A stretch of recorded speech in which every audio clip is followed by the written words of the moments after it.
Hello students, in the previous video we understood about the working of a DMAT and also we saw certain terminologies like demutualization of securities, dematerialization and a depository.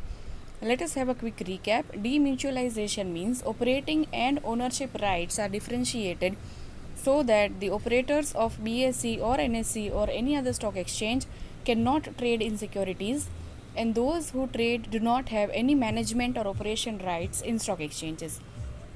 The second term was dematerialization. It means converting the physical share certificates into the demat or dematerialized or electronic system. In this system, there is no chance of any error or the certificate being misplaced or forgery or having produced the fake certificate claiming it to be the original. Such problems are completely eliminated through electronic conversion of a securities certificate. And then we studied two depositories. One was NSDL and the second was CDSL, National Securities Depositories, and second was Central Depositories. These two depositories would hold shares of an investor in form of an electronic transactions. So you will have to open an account with any say broker or any registered broker of these two depositories, so that you can transact in the stock market by buying or selling the shares in the electronic format. So these shares would be held in an account called demat account.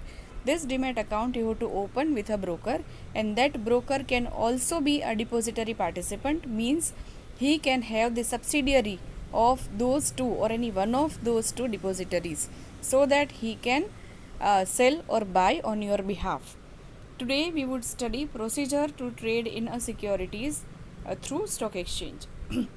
So what if you want to transact in share market, right? Because you may have come across the advertisements and the discussions or in the news also that today the Sensex, or for that matter any index like Nifty or any global index like Nasdaq or Nikkei have gone up or have gone down, or the other news like today investors earned a lot, or today the wealth got eroded in the market.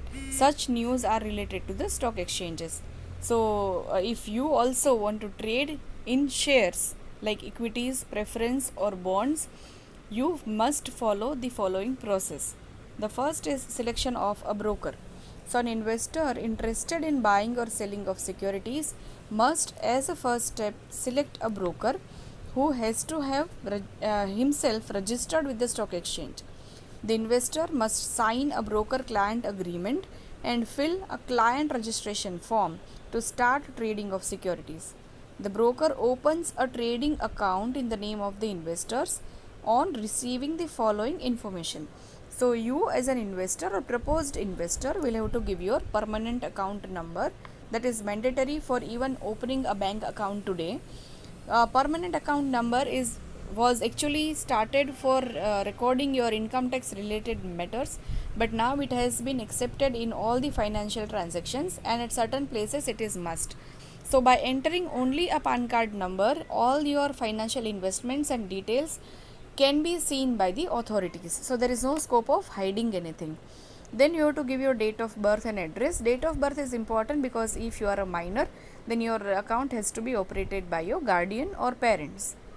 Address proof you have to submit as say Aadhaar card or passport or voter IDs or electricity bill, etc., to show the proper proof or to confirm your current or communication address. Educational qualification and occupation, residential status, whether you are Indian or non-resident Indian, bank account details, because all the transaction funds, that is your profit or your loss, would be either credited or debited to your bank account directly. Name of broker with whom you are going to be registered. So normally the broker only would give you this form in which you would be entering these details. So his name would be pre-printed on this form. You do not need to enter separately. Client code number in the client registration form, this also would be given to you by your broker, right? So these formalities you have to complete. So in the second step now, see, these are the steps. So in the exam also you cannot jumble up these points. You have to write down as steps as given. You cannot change the sequence. Second, opening demat account. To trade in securities electronically, the investor is required to open a demat or dematerialized account, or it is also called beneficial owner account or BO account. It is called beneficial owner because all the shares would be credited or debited from that account only. So this demat account you have to open with a depository participant, and you also need a bank account for cash transaction. So normally the broker would serve as a depository participant. Here let us recall what was the meaning of depository participant. Means any registered entity, it can be a bank, it can be a broker, or any other finance or non-banking financial institute who have got themselves registered with either NSDL or CDSL. So by opening a demat account, you are selecting a DP also, depository participant. So your shares would be held in that DP account, and a bank account so that you can receive the profits if any you have made in the stock market, or loss would be debited if you have incurred any. Then comes placing the order. So once the account opening formalities are complete, you can place order with the broker, and nowadays even brokers are not required. You can transact through your own mobile or your own computer system without involving broker much into the system. So you can just get registered with any broker, but for trading you can do all the transactions yourself. Otherwise, if you are not so much trade savvy or market savvy, you can always rely on broker. So investors must give clear instructions regarding number of shares and the price at which the shares must be purchased or sold. The broker in return issues an order confirmation to the investor. So you have to be very specific, right? That I want to buy X company's Y number of shares at Z price, right? This idea you must have got from your friends or your relatives or any close acquaintances, or you just by reading a newspaper or by having your own analysis, you can decide which shares to be bought or sold. So once you decide, you have to inform your broker, and you have to inform very precisely as number of shares, the companies, and the price at which you want to buy or sell your securities. And so once you confirm the order, the broker would issue an order confirmation slip. So this is a kind of document, or just you would intimate on the phone that your order has been confirmed. The brokers have received the order. The next is executing the order. So once the order is confirmed by client, the broker goes online and connects to the main stock exchange. So normally he does not go when you order, he actually is online always with the system, right? On his terminal, the share market screen, the stock exchange screen is always open. He just punches your order, right? So he puts your order into the system and through the terminal, and then matchmaking would be automatic. Say you have placed the price of rupees 50 for buying a particular company's shares.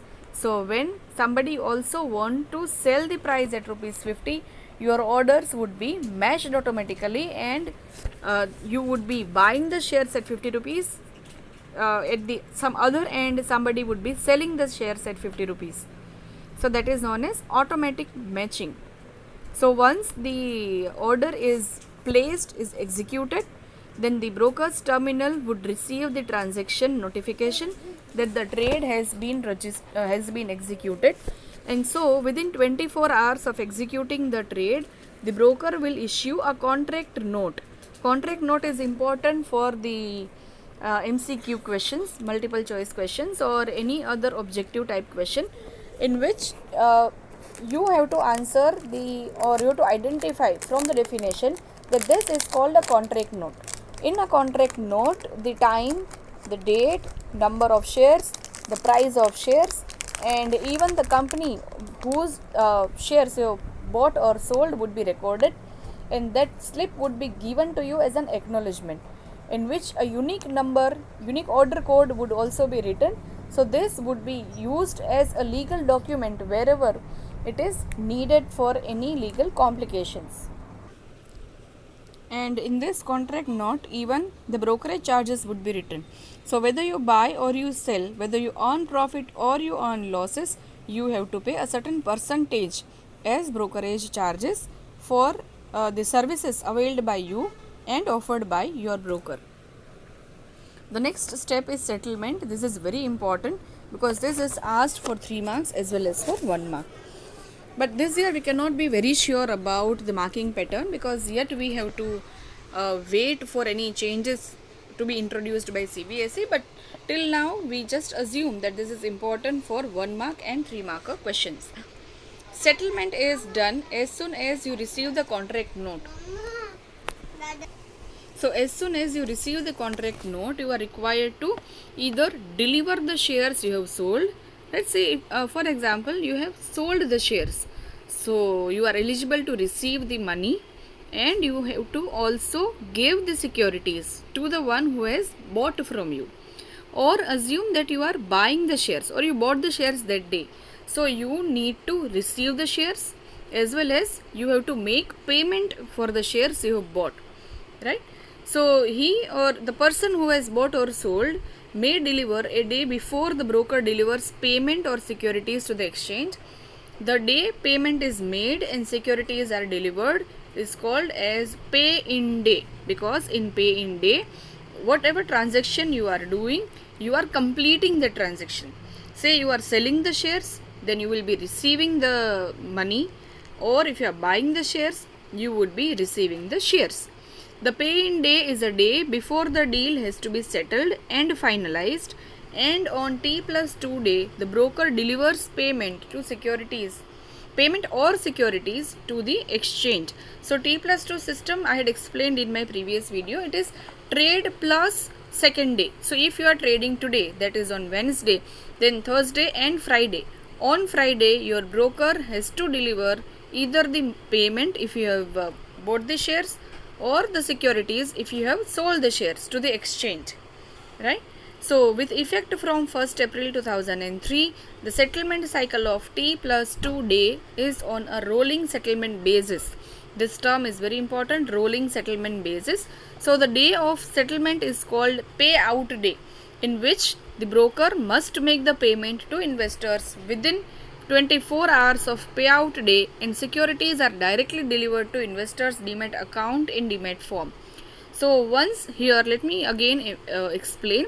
Once the exchange gives payment to the broker must within 24 hours forward that payment to your account. Or if you have bought the shares, then the shares must be automatically credited within 24 hours in your demat account. So this is called the settlement system, or T+2 day rolling settlement. So if you are buying or selling anything today, within next 2 days you have to either pay, or you have to pay in cash, or you have to deliver the shares. And in then next 24 hours you will receive your payment, or in your account demat shares would be credited automatically by the exchange. Right, so this is about the rolling settlement and T+2 system. That's very easy to understand. You are selling the shares, then say today you are selling the share, then today is Wednesday, Thursday and Friday. On Friday, before Friday, you have to submit your shares that you have sold to someone, and within submitting of your shares within 24 hours, you would be receiving the payment for your shares that you have sold. The next topic is Securities and Exchange Board of India, that I would be explaining in my next video. I hope the whole process of trading in securities in stock market is clear. Still, if you have any doubt, you can type in the chat box or you can WhatsApp me personally.